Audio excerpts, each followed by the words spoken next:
That's a great question. There are some things that are kind of universal that I think every student should do before they come to college. How you find the mental health of the student? College is a very stressful thing. Yeah. For example, I'm new here. It's my very first day in US. I don't know anything about my education system, how to take the classes. So what would you suggest to a very new student? I would say study as much math as you can. What are the biggest mistakes done by student?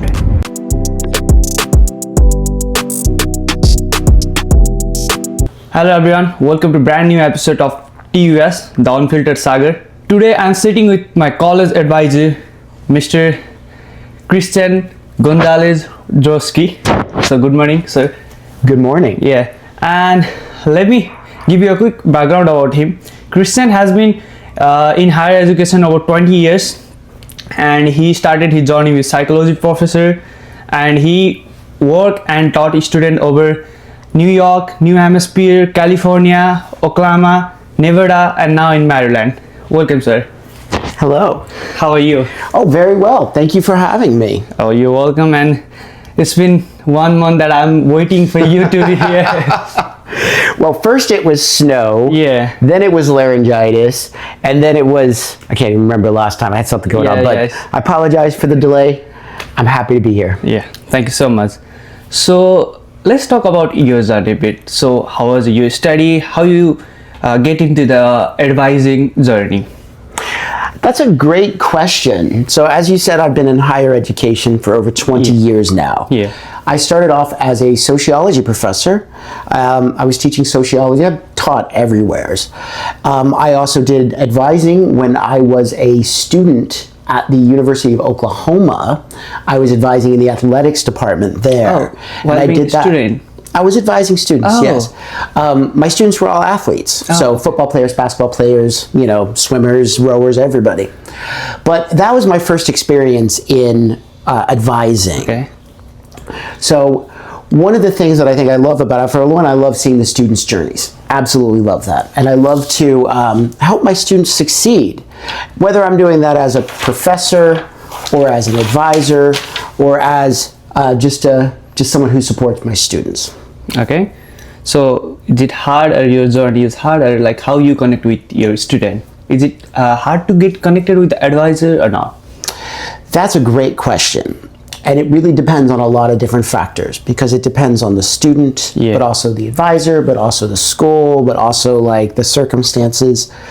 I always found that as an advisor and as a professor too, that if you have a genuine authenticity to yourself, if you are true to yourself, if you present yourself in a way that is positive, happy, encouraging, but also accurate. Yeah. Students relate to that very well, whether you're a professor or an advisor. So be yourself, help your students, and trust me, your students will come to you. So while talking about the relation with advisors, so I met you last year. It's been more than a year that we are connected. And I found a lot of people hesitate to talk with advisor. Is there any reason like why they are scared, or what is the drawback if they are scared to talk with advisor? That's a great question. And yeah, absolutely. Some people are just intimidated. It can be very scary being at the big school with the big buildings and the big spaces and the crowds and the noise and the classrooms and the activities and the music and and it can be very overwhelming for a lot of students, especially newer students who are brand new to college, have no idea where they're going or what they're doing, and they come into this big maze. And it's a lot. So that's probably the main reason why someone would be hesitant. However, if you approach your students with that authenticity, with a genuine connection and concern, very quickly you see that those barriers break down, that the students become more comfortable, they become more accessible, and in doing so, it absolutely helps their journey at school. Because the downside to not having that connection is, well, you lose out on services. you lose out on possibilities. Yeah. And that's definitely a downside for everyone. Yeah, Good like question. we can take our lesson as example as well. So a year ago I was a bit scared what to choose, what about my courses, and we meet and you just offer me coffee at that time and we started meeting, and right now I'm here with you, and Yes. it's like that's the good relationship, that's the positive, and we can get advantage as well. So what's the difference between you found about international student and student from the America? That's a really good question. So there's more similarities than differences between people from outside of the US and students from Baltimore or from Maryland or from the US. There's way more similarities than differences. Students are kind of the same, kind of wherever you're from. So brilliant, smart, driven, ambitious, creative, all of that transcends nationality, right? Yeah. Now, I will say there are some unique challenges to being an international student that is really distinct. So there is oftentimes a language barrier. Yeah. So some of my students will come in and not be able to speak. Not be able to speak English at all. And I'm trying my best to help in, pantomime and my bad French or whatever it is. So that's one. Oftentimes, though, there are different ways of doing education in different countries. And that can be very confusing. If you come from a school system outside of the US where things are done a certain way, and then you come into the US and it's like, no, you need to do that. You had to do this and this and this. Well, oftentimes international students don't know that.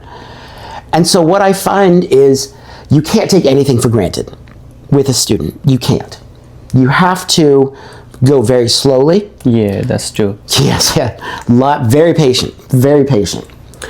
But also try to sort of understand that the students are coming from a place that is just radically different, culturally, linguistically, educationally.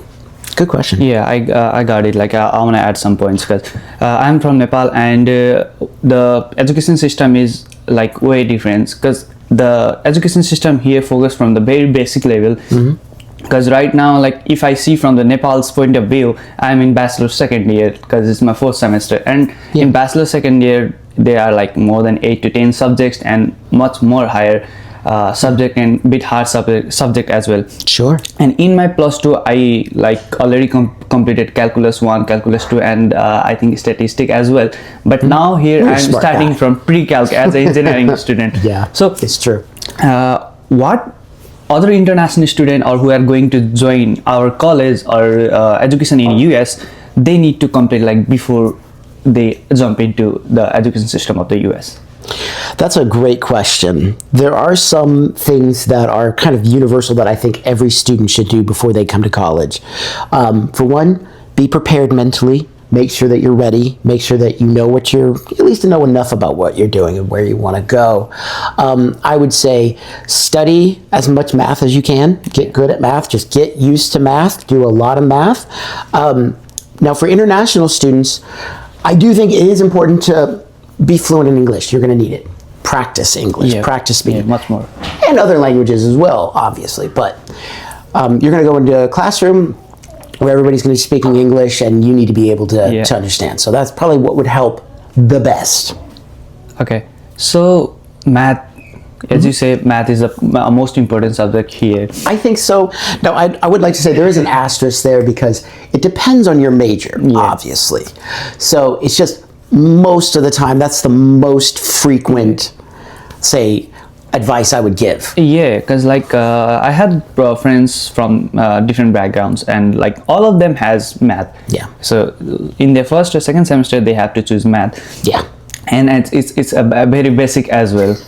And so about maths and grade, so how we can like so for example, I'm new here. It's my very first day in US. Yes. And I don't know anything about my education system, how to take the classes and what subject I should choose. So what would you suggest to a very new student? Great question.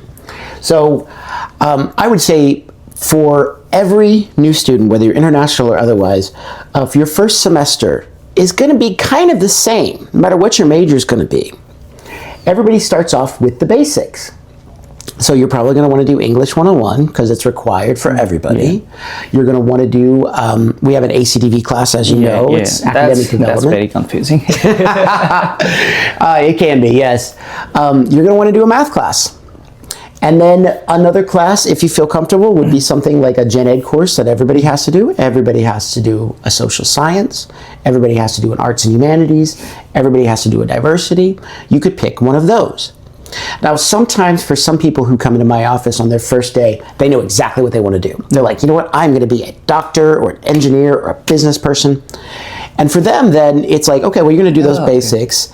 Plus, you would want to do, you know, engineering 101 or management 101 or something like that.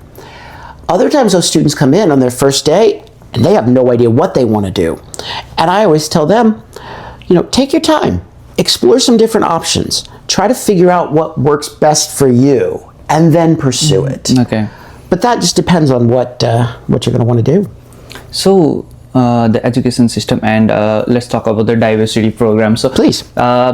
I was totally unknown about diversity course, and right now as well I'm a bit confused, like why to taking all this subject. Like I have to take Spanish as well, sometimes Chinese to get like credit. Yeah. What's the reason to have those diversity courses? Because like they are not necessary for our engineering, like in the field as well, but we need to take that subject to graduate. So what's the reason like we need to take those subjects, or like the values of those subjects in our courses? That's good. So I'm going to break your question into sort of two parts, which is why do the gen ed courses, and then why do the diversity specifically. So the gen ed courses are the courses that everybody has to do to get a degree. Everybody is required to do things like communications, social science, arts and humanities, right? It's required for everyone. And I think it's because we appreciate that as students, a well-rounded education, so that students aren't just sort of myopically focusing on what they're studying. Okay. Instead of that, we're going to have at least a little bit of breadth, at least a little bit of sort of interdisciplinary study, right? And I think it has to do with the fact that education is a way of broadening our horizons, that we do learn different subjects when we are in college. And sometimes when you're in the class, you're like confused, like, why do I need to take an art history class? Why? Well, I think it has to do with that, you know, we're opening your eyes to different subjects. We are making our students very well-rounded and diverse, okay? Now, to answer the second part, which is why diversity, I think it's very related to that. I think that we, as a society in Maryland, have decided that we appreciate diversity. We appreciate people of different cultures, different backgrounds, different identities, different sexualities, and we appreciate them. And I think that we as a college want to foster that. And we want to make sure that that's encouraged and appreciated.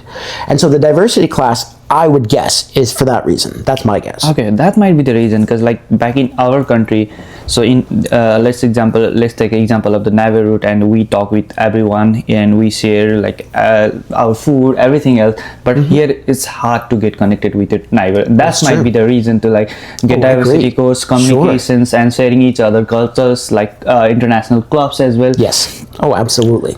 So it's been more than 20 years you are in advising field. Yes. How you suggest a new student or like continuing student to get into their career path? People might be like get distracted because of like confused and take some diversity course only, and they're out of track for their career. So how will you suggest or like explain? How do you find your career path? That's a tough question to answer, because it really does depend on the student. Some students walk in without any doubt. They know exactly what they want. I want nursing. I want to be a teacher. I want to be an engineer. And for those students, it's actually kind of easy, right? I'm like, you know what? You want to be a psychologist? Great.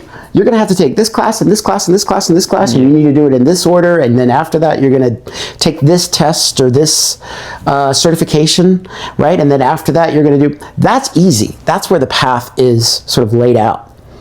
It is much more difficult, I think, to have students that really just don't know what they want to do. I mean, how am I going to say to you, a brand new student coming in saying, I'm not sure what I want to do with my life? I can't be like, oh, you know what? Business, that's going to be great for you. You need to do business. I can't do that. That's not my place. And so what I usually suggest for those students is take your time, take some different classes, learn some different things, and it could be surprising what just clicks, where it's like, you know, I didn't know what I wanted to do until I took that class. And now, oh boy, I love it. And that might also answer, I think, the last question, which is why do we require all the different diversity classes and arts and humanities? Well, for a lot of our students that are confused as to what they want to do, they may just take one of those random courses just because, you know what, it sounded fun. Sure, let's try it. And they love it. And that happens sometimes where it's like, you know, students are like, wow, you know, I didn't ever think I would like sociology or political science or literature until I took that course. And oh boy, that was the most fun I've ever had. How do I major in it? How do I make a career out of it? That does happen. So it is a tough journey of self-exploration. But I'm always happy to help.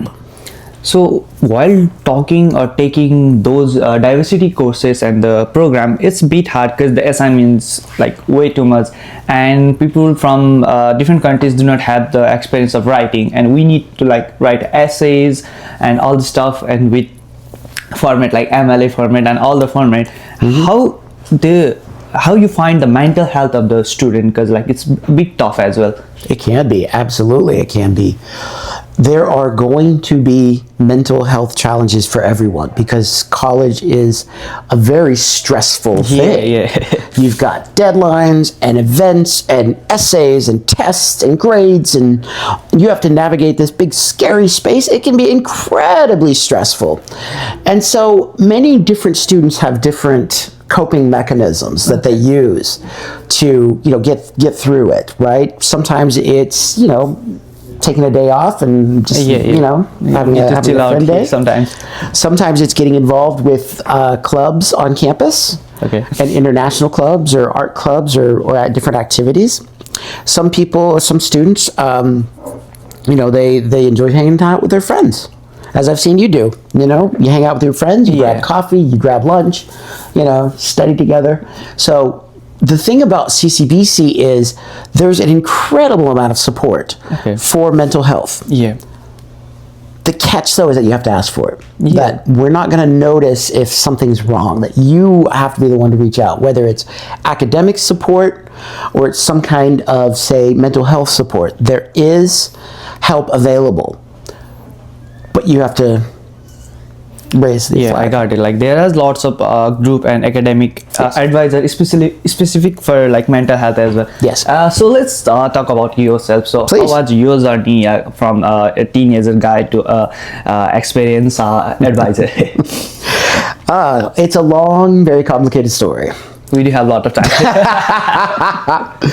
time. So I went back to college very late. I didn't know what I wanted to do or even if I wanted to go to school. So I went to school when I was 23. I was a little older, and I had been working a series of, you know, low-wage service jobs, right? I worked at KFC, I worked at Claire's Boutiques, stuff like that. A lot of retail, a lot of fast food.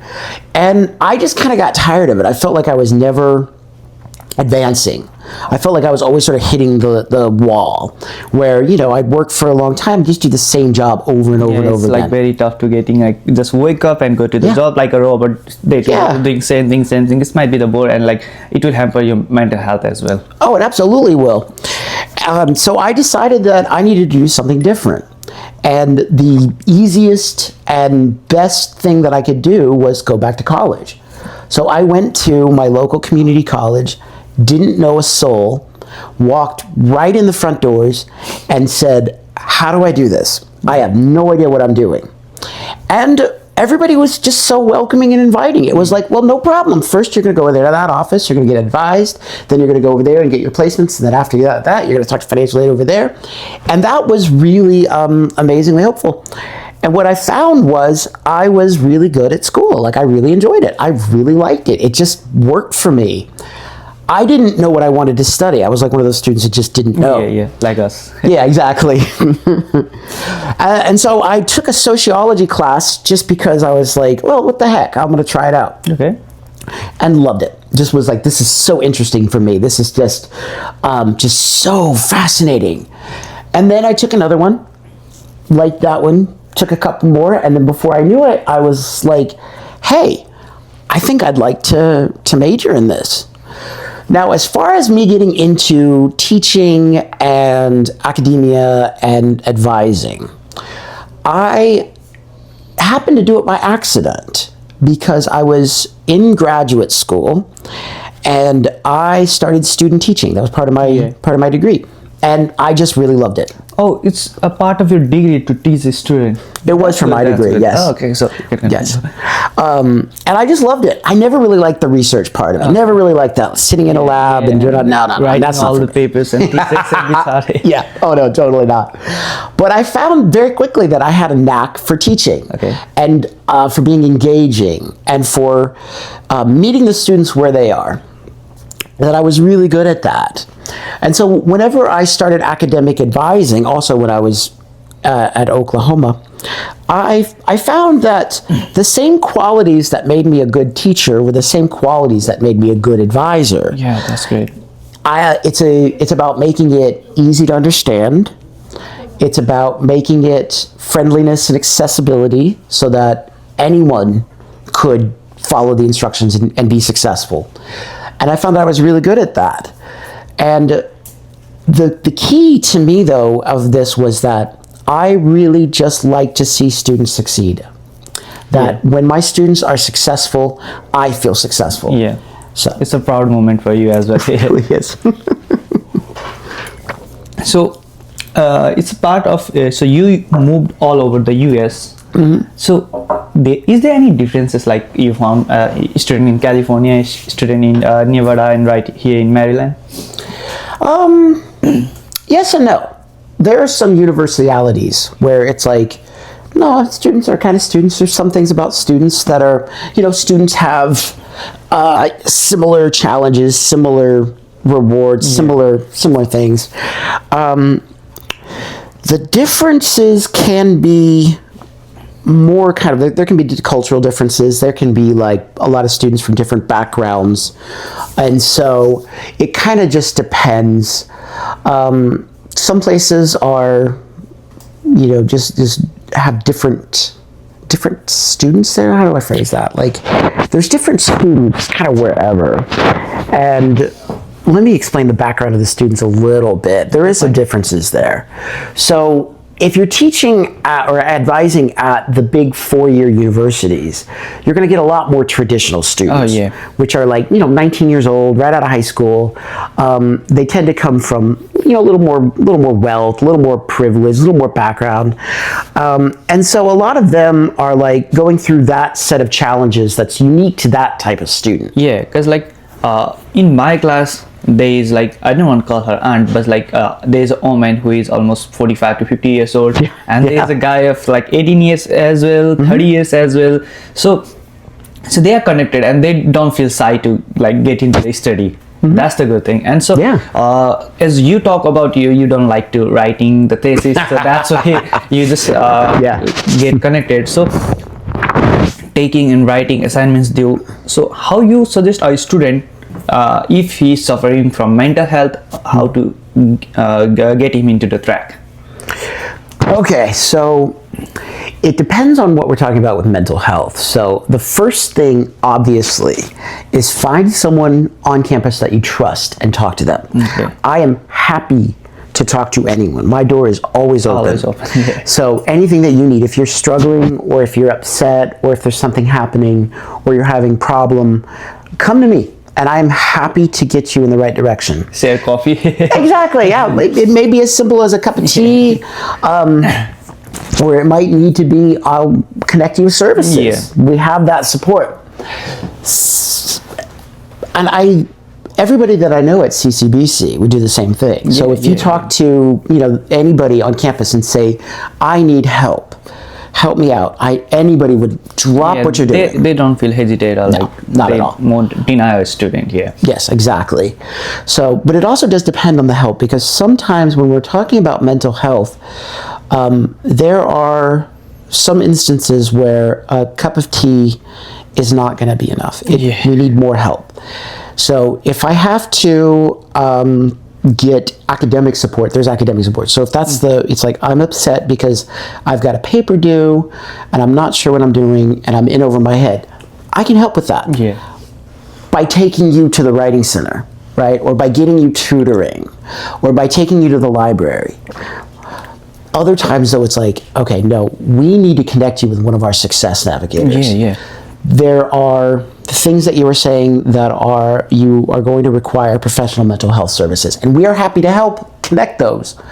But I can't do that myself. Yeah, because there's lots of sections and advisors as well. For example, if a student is truly suffering from mental health, they can, from assignment dues and all stuff, they can extend deadlines and give one more chance for the exam as well if there is a valid reason. So if you are suffering from mental health and anything like that, first thing is you need to get connected with this college advisor or your teachers, and if your reason is valid, you can get advantage as well from deadlines and all these things as well. There is help out there. You just have to ask for it. Trust me, we can help you. So let's talk about the biggest stress of the student: grades. Oh, you mean in the semester? It's about to be midterms. That's pretty bad. Finals week is always tough. Always. My office is full every finals week with students with any number of different problems, as you know. Last semester I tried to call you every day, twice or thrice, and then every time you say, Sagar, just give me a moment, I'll call you back. I waited for a weekend to get... It's true. No, it's true. So, yes, I mean, and that's typical, and you can see it in the students on campus, where, when nothing's due and everybody's happy and fun and we're all hanging out and having coffee and chatting with our buddies and running around laughing and goofing and having fun, and then come finals week and all you see is everybody just in the books. Everywhere. It's just and then there's a time after that where it's just like a big sigh of relief, and you can almost kind of hear it all over campus, where it's like, I'm done, and then it goes back to being... So it's midterms now, and it's going to start being a little bit tough, challenging. Because there's the assignment, the study is here, and what I found is study here and in my country is way too different. Here they focus from very basic, and it's not hard to get past or get good grades, but the things that does matter is the assignment. There's lots of assignments. The thing is we need to write with a good format and everything. So the thing I get frustrated is Alex. Have you heard about Alex math? The test, yes. So the thing is for example, if there is 3 questions, so if I done 1 questions, it will upgrade my marks, and if I fail the wrong in another question, it will reduce all of my marks, and I need to start from very again.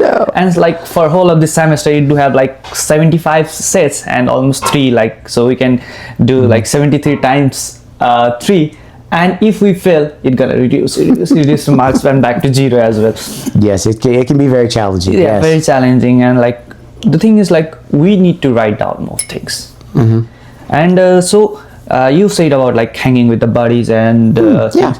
I found most of the student here focus. Let's talk about the student from the US. So they are working student. They go to the job as you did when you are young, and they didn't get enough time to do the assignment as well, and it can be very challenging. Family pressure as well. So there is one guy in my class, and on the very first day he was talking with a professor, and he be so I just want you don't let go class more than 11 a.m. so he do have work from that. So that might be the reason that people are missing their deadlines. And last week I talked with my math teachers, and she told me that I asked if there any deadline that week, and she be I haven't like enroll any deadlines. So people come to me and ask for extending deadline, and she is 70 plus. So what she did is like she just removed all the deadlines and she gave deadline up to the final days. That was nice of her. That was too nice, because like most of the students are doing job, because like I talk 75 years old professor as well, and my classmate who is almost 45 to 50 years old, she do have like jobs, you have to take care of the children as well. Yes.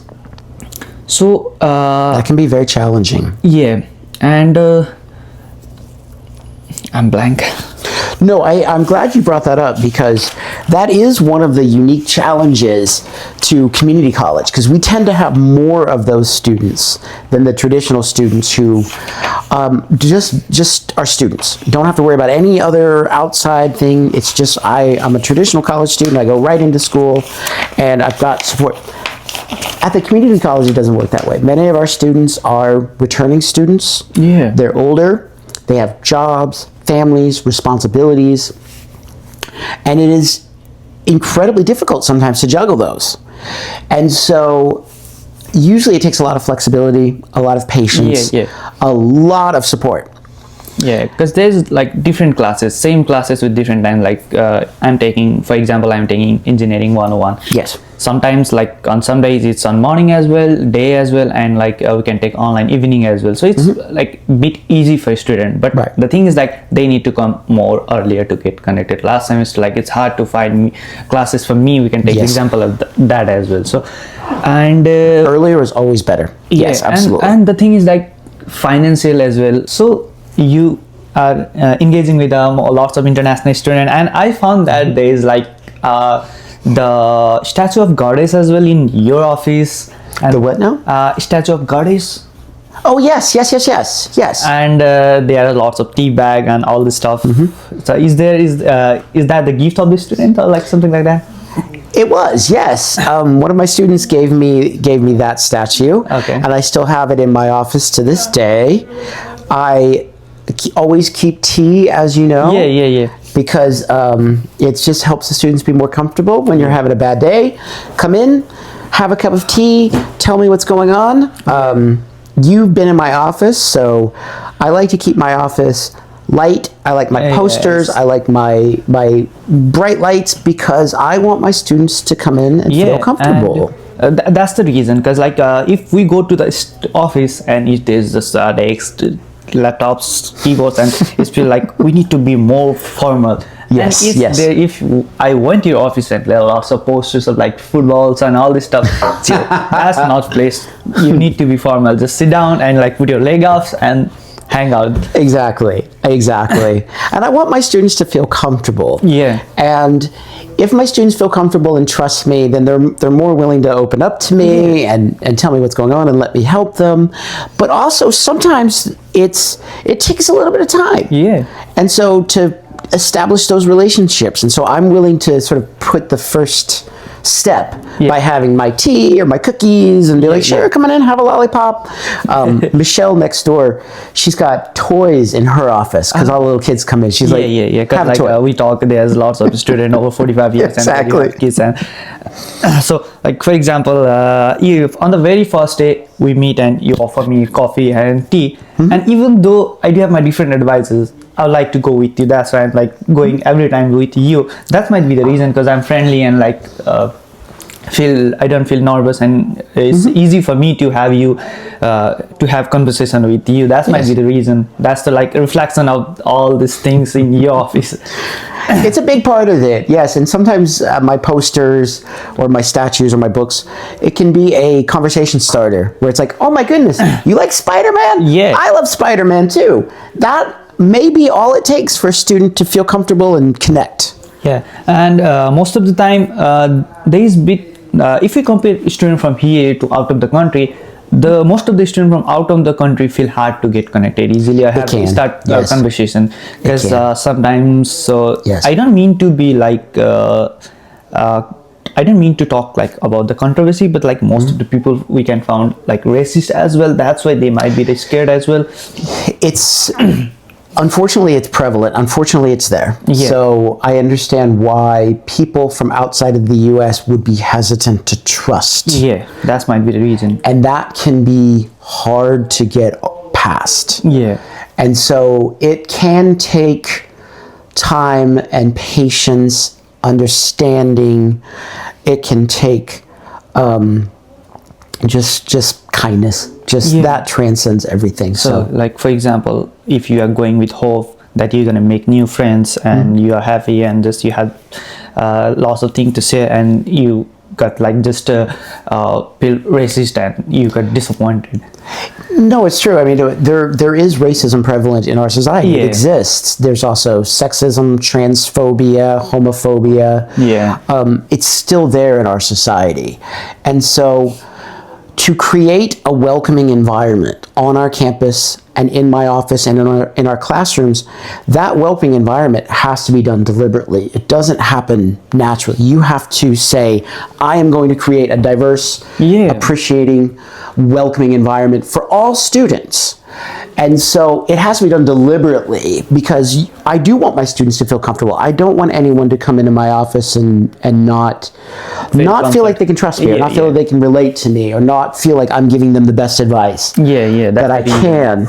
And just to create that kind of environment, you have to do it very deliberately with intention and say, I'm going to have a welcoming space. Yeah, we can relate this as like mental health as well. Like people have different self and they got disappointed. And I found some guy in class, like they just come in, have just the back seat and just sit down, having their phone or just listening to the professor and just go back. There's no conversation with anyone. If we try this, if I say hi, he will just give me hi back because he's suffering from something bad. It's true. Yeah. It can happen. Absolutely. And so let's move to our graduation. So how was your graduation? You mean back when I graduated a long time ago? Yeah. Proudest moment of my life. For you, your family? Yeah. Well, yeah, absolutely. My friends and family were very supportive. I remember I had an old boss named Ebony, and when I first went back to school, she was so supportive of me. She was like, if you keep your grades up, I'll keep you on the clock, but otherwise, your grades start slipping. And I remember that I had gotten a B on my algebra test. Oh. And she gave me the biggest hug and said, way to go, college student, mostly because I'd gotten a D on the test before. But that's good things, because you just improved just in those semesters. Yes. Exactly. And so it does take a lot of support. It takes a lot of encouragement, and it's always worth it though. And trust me, when you're up there on that stage and your friends and family are all cheering and screaming and applauding and everybody is so happy and you get to shake Dr. K's hand and it's just it's amazing. Yeah, I can relate that because I do have all the grades from YAF, D, C, B and A as well, because like we talk about the diversity program and we need to write all this because I get YAF grade last on very first semester when I was in like college, because I think the subject was philosophy or something. It's a tough class. Yeah, it was a bit easy, but like I'm not getting what he's teaching. He was very good. I talked with him. I had like a Zoom chat with him as well to improve my grades, but like I was not able to improve. So we can relate that as well.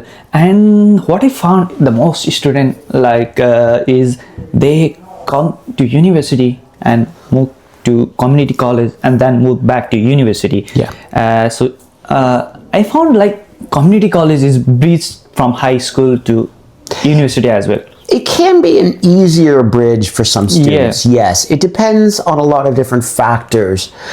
But one of them, I think, is what you said a minute ago about non-traditional students. So students that are maybe a little older, maybe are returning, maybe have families.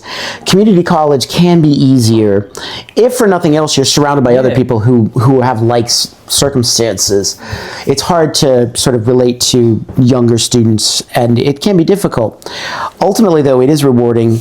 The transition from community college to university can be challenging. Yeah, because like most of the university doesn't accept every colleges as well because of their like review and the circumstance as well.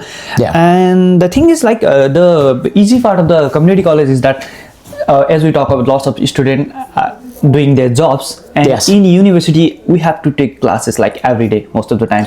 Yeah, your selection of classes at the university can be limiting because Yeah.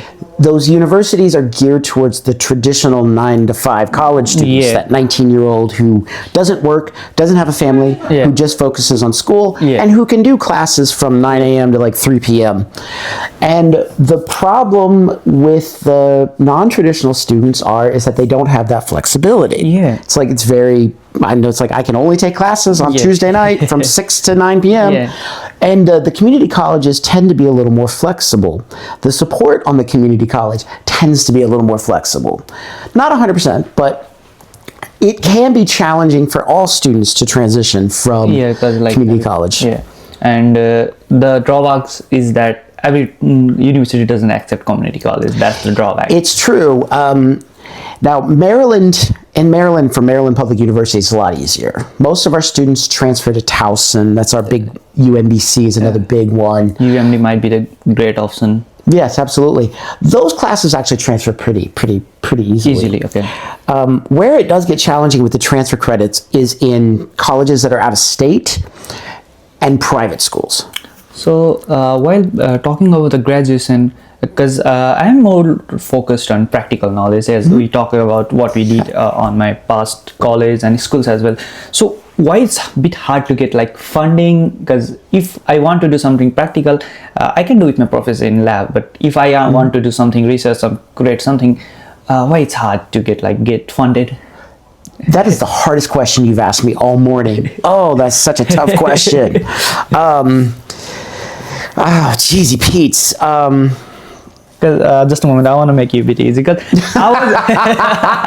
Yes, please make it easy on me, please. I was expecting I just have got like funded over 3,000 rupees back in my countries and got like lots of offers for the funding. Doing my work, I already share with you, and I was expecting. Because I was focused to study there, and like people say there are lots of opportunity right here, and I was expecting I'll get more funded, I'll do research, but what I found is I always have to listen no. So absolutely. Yeah, and the thing is that there might be some limitation and rules and regulation for the college as well, not giving fund because like misuse might be the reason. Possibly. I mean, when we're talking about money for school, there's a lot of different factors that go into it. One of the big challenges I know for international students is that often international students don't get U.S. student aid, and so or get a little but not enough to pay. I know international students have to pay a higher rate than non-international students. It's like different between 4,000 and 5,000 or 7,000. That's the way different. Absolutely. That can be very challenging. There's a lot of different funding options that are out there, but many times, as you said, like you have to apply to different things and get used to hearing no. Shoot for it, try for it, and it's like if it doesn't happen, just accept it and move on and go to the next one and just don't give up because it is going to take that perseverance. Bear in mind though, I'm an academic advisor. I don't do financial aid, so it is a little difficult for me to say that. Although I get asked that question probably like 6 times a day, where students come in and say, how do I get funding for school? And I'm like, no, I don't really know how to do that, but I can kind of give some generic advice, but I can't be like, oh, no, just go fill out this form and you're fine. Don't worry about it. I was like, I can't say that. What you can do is just stand up and go straight and take to the left, and there's information desk and go and ask them. Yeah, exactly. You see that? Go ask them. They're over there. Sometimes you might get frustrated as well, doing from very morning to advising every student for a whole day, and you might get bored and like disgusting as well sometimes. It can be challenging. Because like all of the students are not like good or like good behaving, so might be the rude and like that's the reason. So we are it can be tough sometimes when you're academic advising because we tend to be the first place that students go to, and sometimes that's because students feel comfortable with me. They may not feel comfortable with other people, and so they'll come in and ask me questions that I'm just painfully unqualified to answer. But what I am good at and what I never mind is I'll help you find where you need to go. But it is challenging to switch gears where I'm like, I've got a student and things are going great and it's just the most amazing thing ever. And I'm so proud of them. They're like, oh my God, Christian, I'm about to graduate. It's the coolest thing ever. And I'm so proud of you. Wow. And then the next student is failing. And I know what you're capable of. What happened? Tell me. And so you have to switch gears because it's like, I go from like happy to being like, oh no. So we can relate it with me because like please tell me whatever you feel comfortable. Semester, it's a bit hard. We are finding a class, but we are happy and we found the class. And if we see the time, it's gonna like collapse the time. I know. And so we are in the end of the conversation. So let's talk about the graduation. So is there any drawbacks? What are the drawbacks and the advantage of taking the community college to get graduate as well? Great question. So I think there's a lot of advantages. One is we tend to be cheaper. We're cheaper than the four-year universities, so we don't cost as much. The other thing I think is an advantage is we have smaller classes. Our classes are capped at 22. There's never more than 22 students, which means you get more time with the professor, you get a more intimate relationship. When I was teaching at the University of California, I had sociology classes that were 700 students. Damn. Yeah, and there's no way I could have a relationship with anybody, right? Now, it did kind of make you feel like a rock star when you tell a joke and everybody laughs and you're just like, you're like celebrity as standing in front of the center. I know, I'm just like, yeah, guys, what's up? But it is, and we have that advantage because we are at a lower scale, because we cap our classes and you'll always have that closer relationship. Likewise, it's a little easier, I think, to get the services, whereas in the bigger universities, it's really kind of easy to get lost. It's like there are services like tutoring or writing center help or research librarians or whatever it is that you need, or mental health or whatever. But because it's just so much bigger and it's so scattered over a bigger campus, and it's like it's hard to navigate that and it's hard to know where to go. Whereas at our campus, it's like, oh yeah, I'll walk you over there. Let's go talk to the writing center. Let's go to the tutoring center. Let's go to the library. It's just, and sometimes I will just stand there and just be like, yeah, you see that guy over there? Go talk to him right there. Just go. So what are the biggest mistakes done by students? I'm so glad you asked that, because there are often the same mistakes made by students over and over and again, and I have to try to warn students, and sometimes the students don't take these warnings, and sometimes they're like, no big deal, I'll be fine. I found like some student being out of status as well. Yes, it can happen. Probably the biggest mistake I see from new students coming in is they try to bite off more than they can chew in their first semester. Oftentimes students think, oh, well, I did really well in high school. I took 8 classes a day in high school. I can do 8 classes in college. And it's like, no. This is a totally different ballgame. If you take 8 classes in college, you're going to get overwhelmed. And so oftentimes I see these students who come in and they're like, no big deal. And I'm like, are you sure you want to take this many classes? Are you positive? And they're like, yeah, no problem. And then they come back in and see me in a month and say, look, you were right. I'm overwhelmed. I'm done. Yeah, because they're going to do good in class as well, but assignments. Oh, no, exactly. And even easy classes can be difficult if you have too many at once. You're juggling a lot. That is oftentimes the biggest mistake. Sometimes students make mistakes in that they want to just jump right into it and take all their hard, tough major classes and do it all at once. And I always say, strike a balance. Take some hard classes, take the stuff you have to for your major, but also take something that you think is going to be fun, something that you think is going to be easy. That's usually what ends up happening, though. The students don't listen to me. They do it anyways. They're like, no, fine. I'm like, all right. That's true. And then they come back in like a month. They're like, oh my goodness, you were right. Because I found most of my friends as well, and people I know, they like choose one subject and they just change the major and subject as well in like first week, or like in the almost like there is the deadline, right? So if we are into the semester and took 4 classes and they give up to 1 month time, and we took 1 month class, and then before midterm we can change our major as well. Yes. That's very positive point as well. And what about ChatGPT?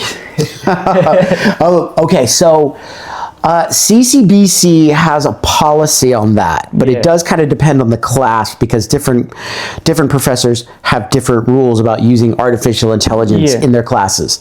So I can't decide for the professors, right? I can't be like, oh yeah, no problem, you use it all your no, I can't do that. It depends on the class right now, and I know it's difficult now because AI is so new.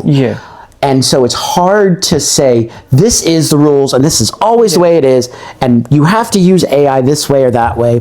It's incredibly difficult to do that because it's just so new. There's no set policy yet. But I mean, I usually tell the students, reach out to your professors on that, talk to them about what they accept and what they won't. Okay, that's the best advice. Like even they are focusing from the very basic level, like sometimes they show how to add this 1 + 1 = 2 in the board, and even after doing that, you had like cheating or like doing GPT and all this, using all this AI in your assignment. That's like you're gonna like fail off, or like you're gonna get good marks in that semester, but you might be fail on your life. Oh, 100%, absolutely. You may not. I mean, you're not going to learn anything. You're not going to understand things. So yeah, I would caution people about using technology. Yeah, because like even though you are working like 9 to 5, but you can give like 1 to 2 hours a day to yourself to improve yourself. Might be like going to gym or doing regular exercising, doing assignment, taking some like notes. That's gonna help you. Oh, absolutely. Yeah. So, absolutely. I think you bring up something really good, a really good point, which is take time for yourself. I would say that's a big mistake often that students make, where they're just so busy all the time. They just work, and it's like, no, take a couple hours a day just to relax, to meditate, to have tea, coffee, to spend time with family or friends, and just feel like relaxed as best you can. So at last, so I just want to ask you, Kristen, so what one suggestion that you want to give to audience and the student? One suggestion? Yeah. Being success in life, like having this journey. Be flexible. That'd probably be if I had to give one piece of advice, be flexible and enjoy yourself, find out your passion, and get good grades. So at last, so I just want to thank you for being here, and it was a great moment to have the conversation with you, having coffee in the very morning. And at last, I just want to suggest study hard, and the thing is like make good relation with the advisor and the colleague, staff of the college, because you are new here. I'm just focusing most of the time international student, because like people from here are always they can speak English properly and they get connected with the advisor and all. But the things is about international student, it's hard to get connected. It's hard to talk English because you speak one type of English and they are getting different thing, because the pronunciation also affects. So practice more, speak more, because if you speak more you can improve your English in that way. So that's the thing. And at last, thank you so much. You're welcome. And so at last, I just want to give you these things as a memory, because I'm from Nepal, an international student there. I haven't put anything like here to reflect that I'm from Nepal and I'm reflecting Nepal. So this might be the good reason. So here you go. Oh, thank you. That's very kind of you. You might know about him. Oh, a little bit. Thank you. Yeah. So thank you so much, and do subscribe the channel. I don't force you to subscribe my channel. If you like the video, just share with your friends. Thank you so much.